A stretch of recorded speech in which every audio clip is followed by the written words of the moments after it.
சரி, இப்ப பண கஷ்டம் வந்துருச்சு. என்ன பண்றது? நமக்கெல்லாம் கையில மருதாணி வைக்கணும்னு சொன்னாங்களே. ஏன் தெரியுமா? மருதாணின்றது சுக்கிரன். சுக்கிரனுடைய காரகத்துவம் மருதாணி. அதனால கையில மருதாணி வைங்க.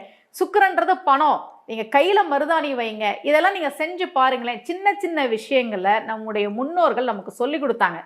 பணத்த மதிக்கணும். மனைவிய அடிக்கக்கூடாது. கையில மருதாணி வச்சுக்கோங்க. ஏன்னா அது சுக்கிரனுடைய காரகத்துவம். அது செல்வத்தை உங்ககிட்ட கொண்டு வந்து சேர்க்கும். அப்படிலாம் நமக்கு வழிமுறைகள பெரியோர்கள் சொல்லி வச்சாங்க. சரி, இப்ப பண கஷ்டம் வந்துருச்சு. என்ன பண்றது? கனகதாரா ஸ்தோத்திரம் படிங்க. அந்த புத்தகத்தினுடைய விலையே ரொம்ப குறைவு. ரூ. 30 ரூ. 40க்கெல்லாம் கிடைக்குது. நீங்க புத்தக திருவிழாக்கெல்லாம் போனீங்கன்னா, அல்லது ஏதாவது கோவில்களுக்கு போகும்போது அங்க புத்தக கடைகள் இருந்ததுன்னா, கனகதாரா ஸ்தோத்திரம் அப்படின்னு கேட்டு ஒரு புக்கு வாங்குங்க. அது சமஸ்கிருதத்துல இருக்கும். தமிழ்ல இருக்கும். ஆனா சமஸ்கிருதத்துல இருக்கிற ஸ்லோகத்த தமிழ்ல எழுதியிருப்பாங்க.